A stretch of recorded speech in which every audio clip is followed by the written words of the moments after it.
But what we're seeking to do here with this new technology is to add another layer of safety over and above that. And that technology is as was referred to earlier, it's called performance-based navigation. But it's basically taking if you look at the top there, old-fashioned aircraft capabilities, and actually the one on the top, the picture on the top right is one of our radar arrays, which sends out messages to the aircraft, ground-based, and actually relatively aging infrastructure. We want to go from that aging infrastructure and use the best capabilities of new modern aircraft, as you see on the bottom left there, and use satellite navigation to allow those aircraft to navigate much, much more accurately in the sky. It's actually rather akin to, you remember the swap over we had from analog television to digital television. The analog infrastructure was old, it was expensive to maintain, it wasn't working well. Actually, we went over to digital in order to give better bandwidth and better picture quality. And are we taking questions during? Do you want to ask a question? It really is related to this, so it's not like it really is related. What is about? Why can't we do the trials on the flight path that is linked with? I really suggest that we say questions. We will have plenty of time. I think, but what is about the flight path that you test the flight path? Madam, Just do it. please, we have questions. Okay, now you remember what I mean then. Okay. So what we're doing is we're trying to modernise the airspace and really bring forward the most recent technology so that we can operate these aircraft along much tighter bands in the sky. And it's important to note, so we've talked about European programmes, we talked about the trials that are going on in the UK to implement this technology. This is an example of Atlanta Airport on the left-hand side. Atlanta Airport is the busiest airport in the world. The left-hand side shows the traffic, as you'll see later with some of the plots we've got, being splayed across the sky using traditional, that old, rather more old-fashioned navigation technology. Atlanta Airport have also put in these RNAV, or performance-based navigation departure routes, and they've now got almost no route divergence, so they're focusing all the aircraft in the sky. Now, they just put this in, they didn't do any consultation, they just put it in. The difference here in the UK is we're trying to test the technology so that we can understand how best it works and how best we can consult with the communities about how best to implement it.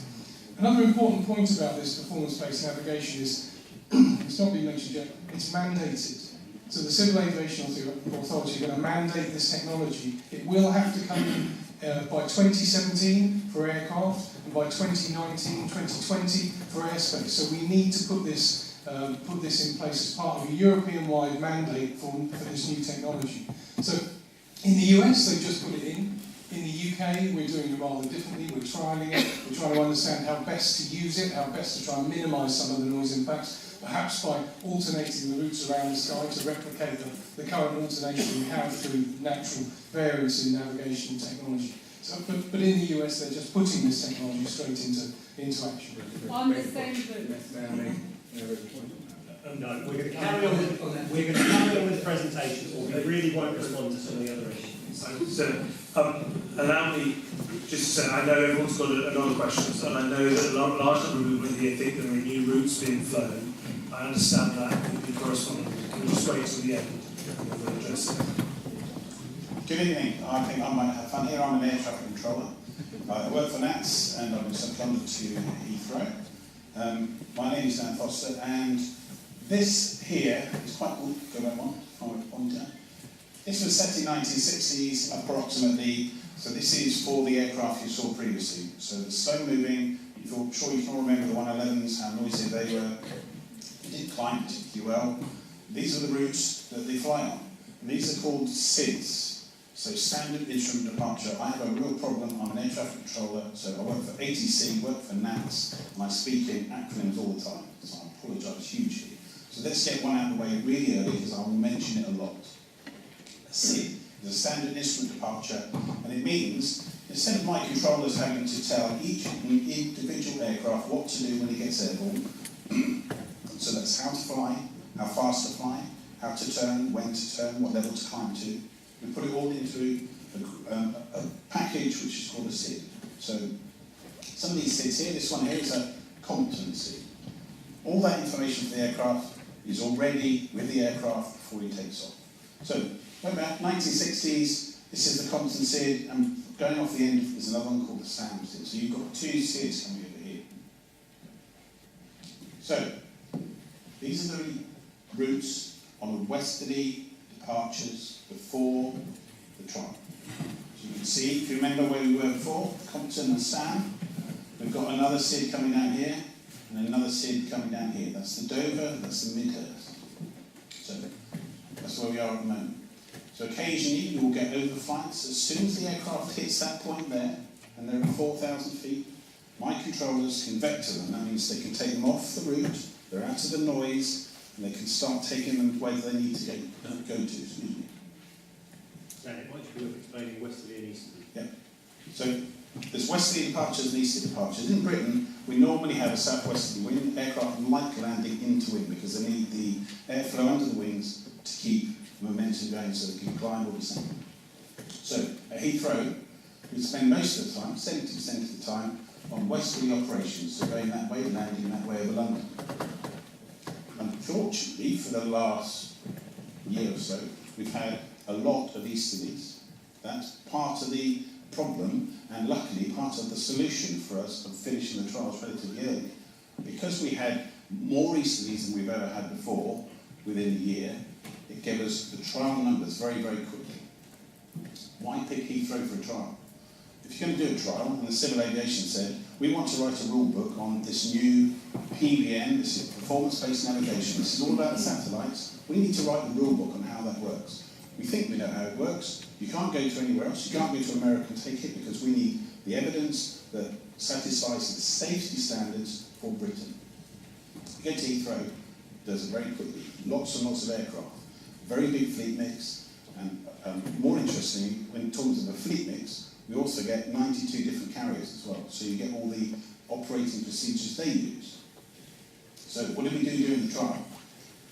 It looks complicated. I've got my little dipper. So, going back to your question, madam, at the front there, you said, why did we pick to overfly you? Well, peculiarly, I didn't. What has gone is the SID that goes down there, because my controllers couldn't cope with some of the aircraft doing this, and some of the aircraft on the new route trial. At the end of this SID, there's a big hole. So, that is the reason we picked that first route there. So it's away from the hole, the aircraft can climb, my controllers can cope with it. What's changed then? Why couldn't they cope with this before? So what happens here is they climb to 4,000 feet, and then we vector them off. What we want to do for the trial, this is what we've been asked to do, is see what happens when they hit 6,000 feet. So this particular route, the very first route, was picked because it goes round this site. It's a relatively benign SID, so there are no turns. Very few big turns in it. We did a trial, much to the chagrin of everybody else on the other side of the airport, which has a great big turn here, an 80-degree turn. And again, I'll say to those people, we didn't go out and pick specifically to overfly the people under East Molesey. Nodding at me. What we did do is we picked a SID with a great big turn in it to see what happens. This SID picked to miss the SAC, and we wanted to see how accurately they would fly the SID. And as you can see, they fly very accurately. Next one, again, we didn't go out and pick something, we picked it because it's now got a route off the other runway. For the first time, we wanted to see what happened with that route. And what happens Why when did you need to know that? Because We're coming on to that. Okay. because of the fleet mix, and also this is part of what's called a rotation. So could we safely integrate two SIDs at once? So could we swap over and the pilots understand we've changed the SID to something else? So that was the second SID. The third one, this one that comes down here, was picked not for any reason. We didn't go out and say, right, we're going to fly over Crowthorne. We said, we need a SID that's 10 degrees from that SID there. Because what we need to find out in the future, we do a model, but before you do a model, and that's all we want to do, model this for the rest of Britain as quickly as possible. We need to know how far apart they would be safely to integrate into the model. So We've got 3 SID things so far, all predicated on that first SID pit. Second one, third one, we're a bit clever here. We stuck another one in here, 25 degrees. And we also get a 15 degree split. So that's quickly tick, tick, tick. We've got 3 of them all off as soon as we possibly can. This is going on the other end, it's also going on Catwick, it's also going on Scotland. The quicker we can do this, the quicker we can write the rule book, the quicker we can then do the modernisation. Why we do the modernisation like this? We want to find out, this is nothing about the routes. This is proof of concept on how do they fly a benign SID, how do they fly with 10 degrees off, can they do it off a runway, and at the other end, if you put a great big term in, what happens? So, this is after the trial. Stupidly, like the one we did before. So, I know you don't believe us, this is what the trial, now it's finished, this is where it is again. So, if you went back 2, 3 slides, that one, no. Have you got arrivals? I know it doesn't feel like it. Why doesn't it feel like it? Were arrivals affected? We can do the arrival. That's the problem. Westerly operations isn't the problem, it's the easterly. It's the arrivals that are the problem. So are we doing departures or arrivals now? Dan, just carry on through the presentation. So, we're nearly finished. So I think at the end I've got some arrivals. It didn't show easterly, by the way. This is easterlies now, easterly arrivals. So remember what I said before, we're going to land this way now. And the reason it's so tight there is they're flying down on Bracknell. It's an instrument landing system, an ILS. Can't do anything about that. They have to line up and they have to go and land on the runway. So this is where we were before the trial. This is where we were during the trial. Remember, this side, we weren't testing anything about arrivals. We were just testing the departures. That's the one that's different. Show me. Between that one, the stuff before the trial and after the trial. That one and that one. Yeah, look how much tighter they're coming in. Yeah. Where? On the easterly operation, coming in over Woking during the trial. Well, before that, forget the during the trial stuff. Pre the trial. Pretty trial. Look, can we just... Yeah. Well, that's the point. This is the point. Look, ladies and gentlemen, can we just have the presentations through to their finish? And then if you have questions which require to go back to slides, I'm sure the chaps will go back to the slides and talk through your concerns and your points. Can we just get to the end of the presentations first? So, that is the finish for me. I've explained it as best I can in the layman's terms, as much as I can. There are some technical details in there. We picked it all up, I'm really pleased about that. So, what I'd like to do now is go back to Matt, give him the stand, let him start the question. I hope it's helpful.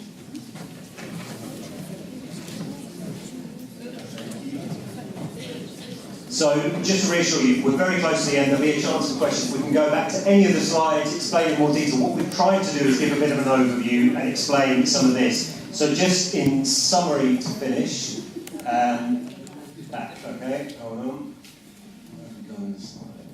Right. So, the first point, these were about testing different techniques, as Dan's tried to explain. Different separations between routes in the sky and how close they could potentially be in future. They weren't about trialling particular routes, and I know that's a really a difficult thing to convey, but they were thinking about routes in the sky and how close they could be. We weren't, at this stage, looking in detail about exactly the areas that those routes might overfly. What about altitude? The trial stopped on the 12th of November, and the flights have now returned to pre-trial patterns. So the concentrated routes, the concentrated departure routes that you've seen on the screen don't exist anymore. We've gone back to what we did before. It is worth saying that since the trials ended, we've been, for a lot of the time, Danny can confirm how much, on what we call easterly operations, which isn't what normally happens. 70% of the year, aircraft are taking off towards the west. For much of the time since the 12th of November, planes have been landing from the west instead. So you would have experienced some different noise because of that.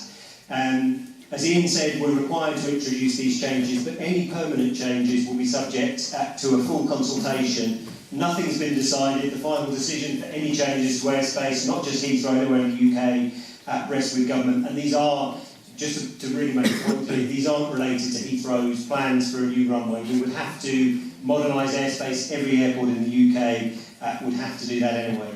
So just very quickly in closing, while some of the work we need to do can be simulated, given all of the information that we've gathered so far, there's likely to be a need for some more trials, but not before autumn next year.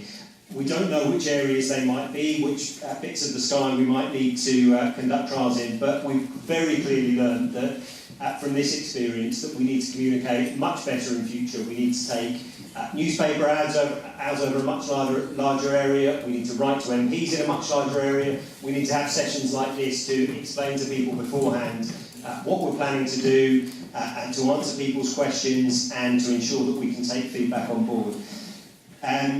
We will continue the kind of engagement that we've already started. And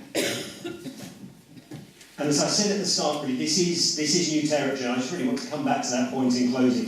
Airspace has been the same in the UK for decades now, and this is the first time it's changing, not just at Heathrow, but across the whole of the UK. We do need to do that. But what we're really keen to do is to get that balance between improving air travel, making flights more punctual, more reliable, more efficient, but also to look at new ways of managing noise, planes climbing more steeply so that we can reduce noise, and sharing the noise more fairly around the airport, giving people periods of time without noise. I'll be absolutely open, we're not going to get this right every step of the way. It's clear from some of the feedback we've had from this area and others, that the communication, certainly for the first stage of the trials, was lacking. But we are absolutely committed to try and find a way, as Phillip Lee put, I thought quite well, of sharing the pain that does come with being, for some people, for being a neighbour of a big airport like Heathrow, a little bit more fairly around. And I'll just really emphasise that point in closing. We're committed to try and get this right. I'm going to open it to questions now. I think we're slightly after 8, but I'll let... Sorry. Dan, could you kind of show all the slides again? And this time to talk about... Can we... Right, just what we're going to do now, until 9 o'clock, so we've got 50 minutes, is going to have questions from the floor. People, please be respectful of all times. The more respectful we are of each other, the quicker we'll get through the questions. I know that there are a large number of people, as they've written to me, who believe that the flight patterns have changed. I've had particular correspondence down in Finchampstead. For this reason, all I would ask, just for my benefit, could you just say where you're from in terms of like Bracknell, Great Hollands, Finchampstead, so that I get a sense of where the impact has been the worst. It's only it looks like a straw poll really, but I just want to have some idea as to where you're all from so that I can get a handle on it. Anyway, who's going to go first? There's going to be a microphone coming to you. Can you just say where you're from? Not the road, street now. I just want to have some idea. I live in Bracknell.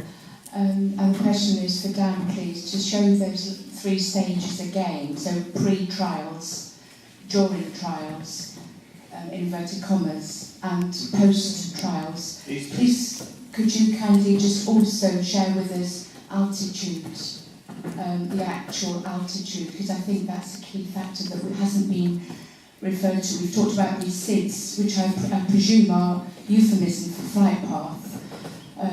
But could you kindly now also bring into that altitude, because I think we're all experiencing extremely low planes right over our houses.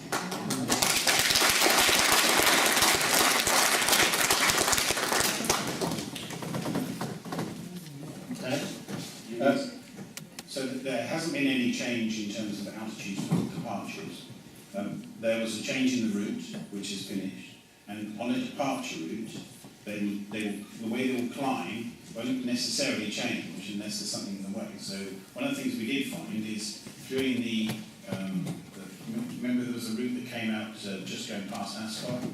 Now because there was no stack in the way, so where they go and hold and wait to come in, we did find they climbed slightly better because the controllers could intervene earlier. But other than that, there is no change. What about arrival? Excuse me, this is one question. Madam, one question at a time, please. I can give you both at the same time. For arrivals, there hasn't been any change. because it's on it.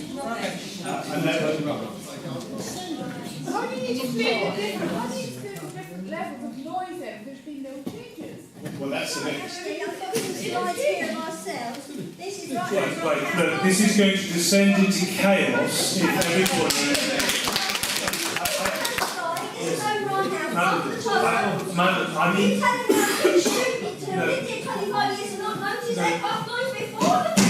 Madam...